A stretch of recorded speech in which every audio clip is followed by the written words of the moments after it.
안녕하세요. 구독 신청, 좋아요, 댓글, 알람 설정 부탁드립니다.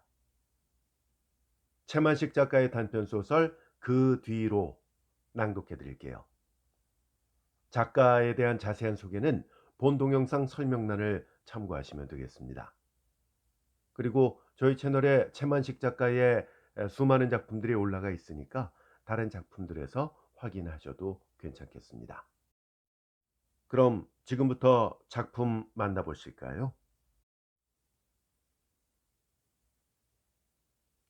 5월달 어느 날 아침에 서대문 형무소에서 추록한 피는 같이 모여 점심을 먹던 동지들을 작별하고 M과 함께 종로 네거리로 나섰다.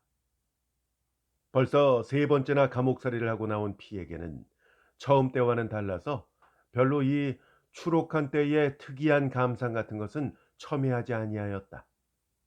다만 이번 이 4년, 원래 7년이었지만 3년은 가명이 되었다.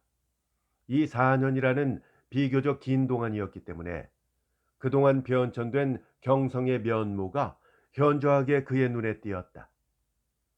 타일을 입힌 여러 층 벽돌집, 디파트먼트, 빌딩, 일루미네이션, 쇼윈도, 그리고 여객 수송 비행기, 버스, 허리가 늘씬한 게 호마같이 날쌔 보이는 뽀기전차, 수가 버쩍 늘고 최하가 15레로 된 자동차, 꽤 자주 들리는 갖가지의 사이렌.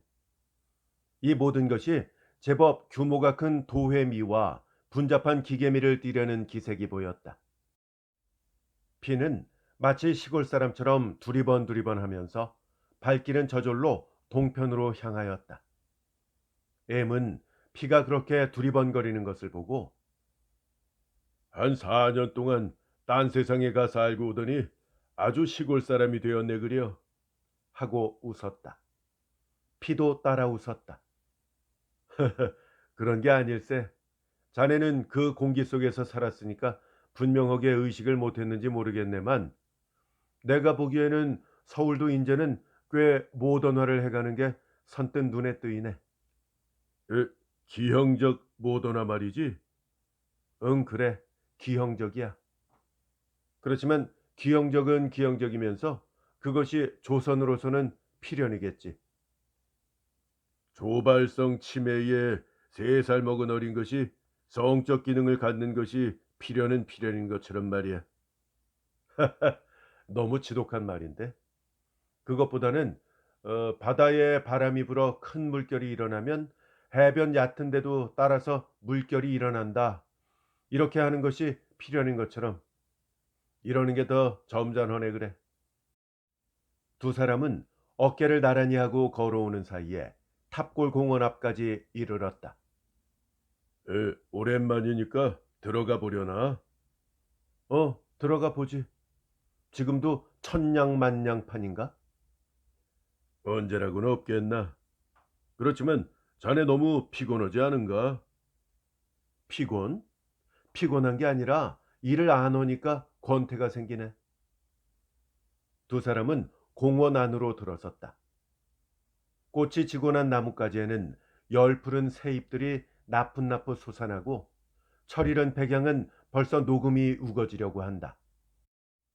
겨우내 봄내 음산한 옷을 입은 죄수같이 꼴사납게 서 있던 상록수들도 조금은 밝은 빛이 떠돌아 보인다.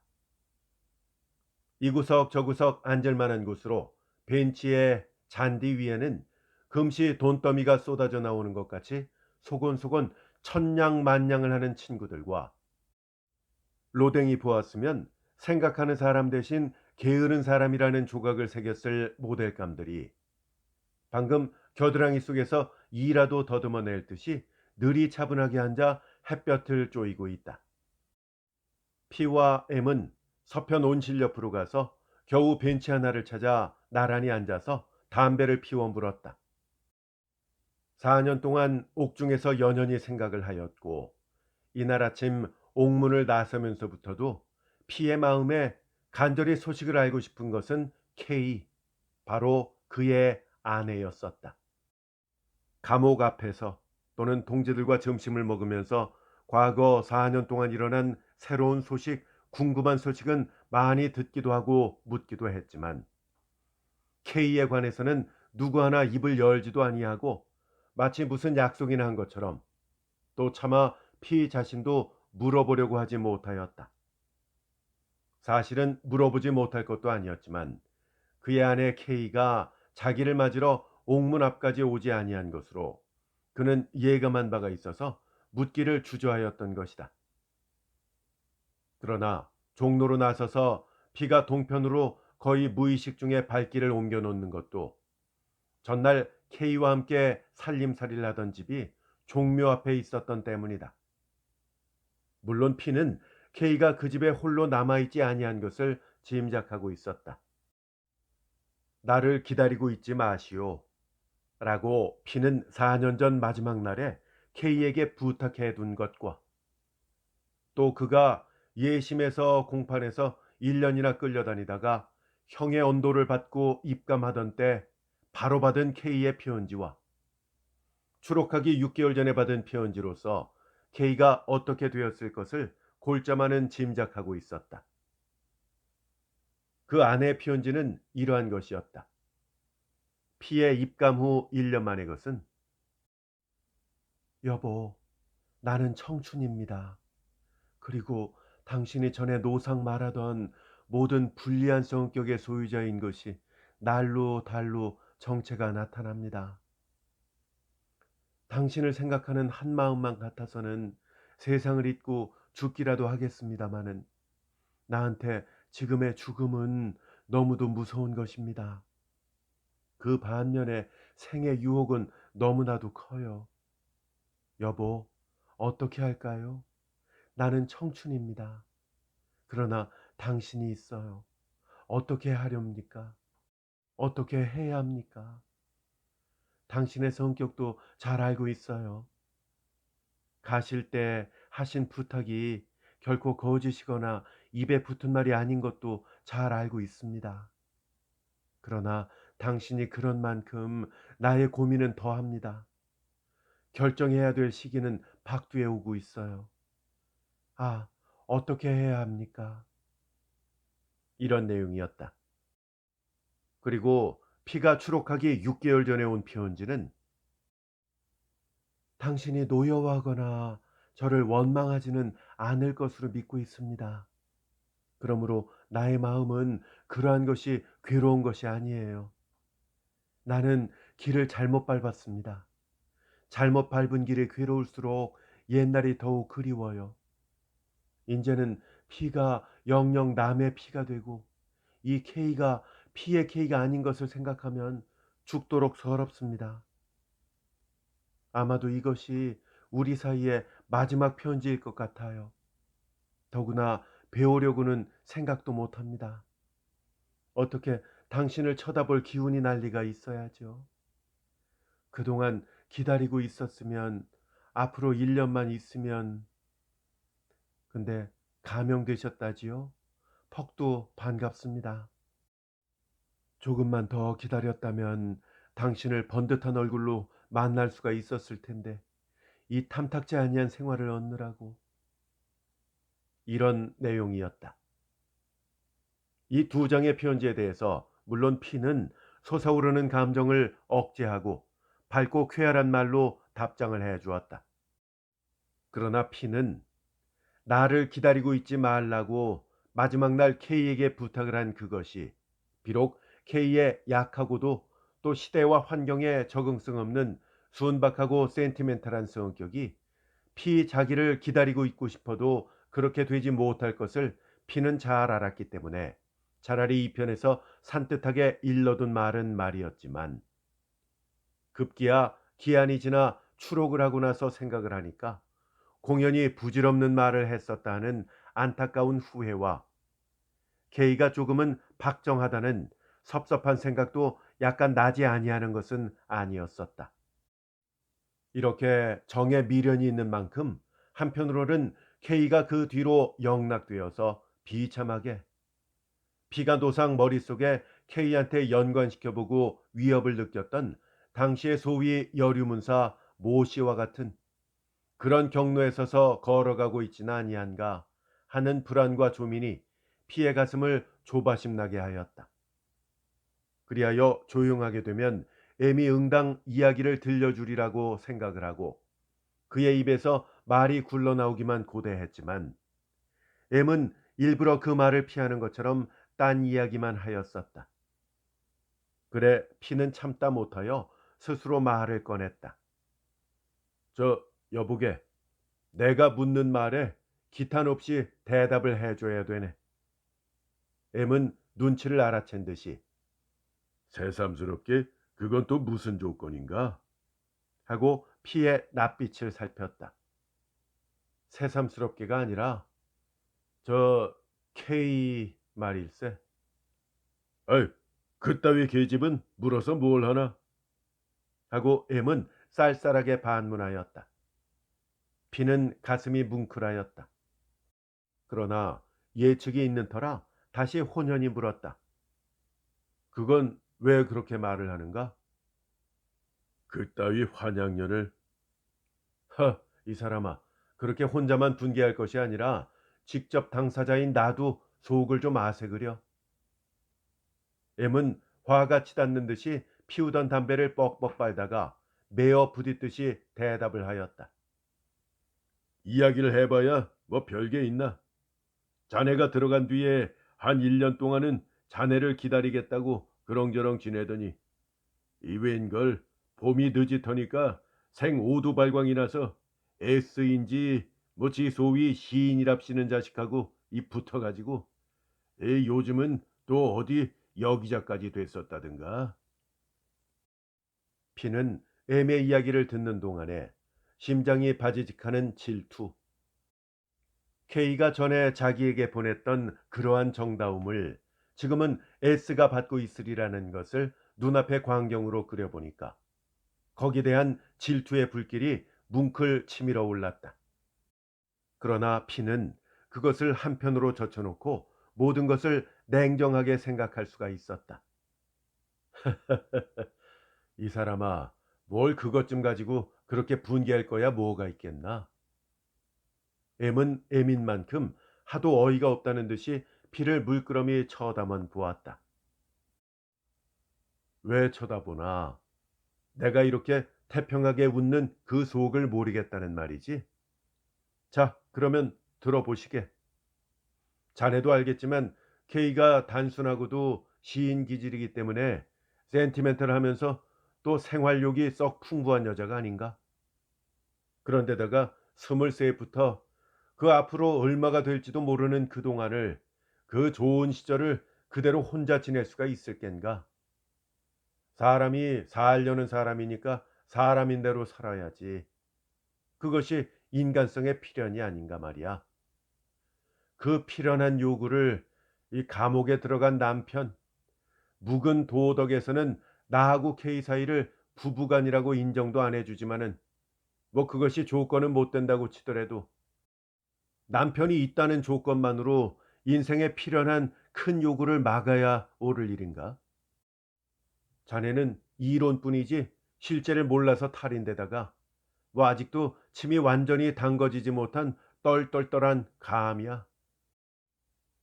피가 침착하고 쾌활해 보이는 대신에 M은 도리어 반감이 생겼다. 그러면 자네는 우리의 의리론에서 부부의 의리라든가 정조 같은 것은 도외시한단 말인가? 천만에 퍽 중요하게 보지. 그러나 의리나 정조가 때와 경우를 따라서 변통성을 가진 것이지 결코 절대적인 것은 아니니까. 그뿐 아니라 이것을 좀 보게. 만일 K가 표면으로만 생활욕을 억제하고 더러운 밀매음이 되어서 성욕과 뱃속의 만족을 채우면서 겉으로만 젠체하고 돌아다니는 년들보다는 얼마나 정정당당한가? 어때? 내 말이 옳지? 그렇지 않아? 어? 나는 안 그래. 나 같으면 그따위 환양년을 그냥 확 헛다. 괜히 그러네. 어? 더구나 K가 여자니까 그렇지. 남자가 그랬다면은 자네가 그렇게까지 분개하진 않겠지. M은 할 말이 궁하였다. 그것을 보고 P는 다시 유쾌하게 웃었다. 여보게, M, 자네가 이 머릿속에 든 떫은 기운이 아직도 덜 빠져서 그런다니까. 하지만 내가 한 가지 마음에 걸리는 것은 K가 그렇게 한 것이 물론 잘못은 아니지만 아무래도 지금 K가 생활이 그닥지 재미스럽지가 못한 모양인데 그래서 마음이 놓이지를 않아. 이 말에 M은 P에게 핀잔을 줄 기회를 얻었다. 인제 보니까 감옥에서 인도주의자가 돼가지고 나왔구나. 인도주의? 뭐 어찌 들으면 그렇기도 하겠네. 그러나 뭘 내가 무슨 관념을 갖고 뭐 저편을 행복되게 하느라고 나를 희생한다. 뭐 그런 현실을 만들어내는 것이 아니라 이미 조재한 사실을 이론에 따라 비판하고 나는 내 과거에 생긴 삽화의 한 페이지를 넘겨버린다. 뭐 그 말이니까. 그리고 나는 다시 다른 대상을 장만하면 되지. 듣기 싫어. 그따위 궤변. 이 망할 녀석이. M도 할 수 없이 웃고 말았다. P는 자리에서 일어서며 그만 가세 하고 기지개를 불끈 썼다. M은 그대로 앉은 채 가기는 어디로 가? 자네를 기다려줄 때가 어디 있어? 하고 빈들빈들 웃기만 하였다. 나는 그렇네. 그럼 뭐 하숙이나 하나 잡아들지. 못난이 바보. 계집 뺏긴 못난이. 그 대신 그럼 또 하나 중매나 들어주게 그려. 또 뺏기려고? 두 사람은 배심껏 웃었다. 벤치에서 일어서서 걸어가다가 M은 정색을 하고 P에게 물었다. 앞으로는 어떻게 할 텐가? 뭘 말이야? 신진대사 말이야. 아, 벌어야지. 어떻게? 어떻게고 뭐고 뭐 그것으로 마음이야 썩힐 것이 뭐 있겠어? 다른 일도 걱정이 태산 같은데 말이야. 그렇지만 먹고는 살아야지. 아, 먹고 살면 되지. 어떻게? 뭐 더러운 샐러리맨은 뛰어 걸고 뭐 어느 놈이 써준데도 고맨다. 그럼 벗어 붙여야지 뭐. 뭐 그래야만 먹고 살겠지. 그럼 지금 당장은 하숙집에 가서 외상밥 먹으면 되지. 그러면 우리 집으로 가세. 뭐 방이 빈 게 있나? 응. 그럼 가세. 애매 집으로 가느라고 공원 뒷문을 향하여 두 사람은 천천히 걸어가는 동안에 피의 머리에는 K와 지냈던 과거가 파노라마처럼 전개되었다. 아이고, 사람이 참 다정도 하고 좋았었는데. 이렇게 피는 가벼운 한숨을 내쉬며 혼잣말로 중얼거렸다. 그로부터 7달이 지나갔다. 경성전기회사 전차과의 104호 운전수 P는 견습을 마친 날 아침에 218호의 뽑기차를 힘차게 몰고 동대문에서 종로로 향하여 살같이 내달렸다.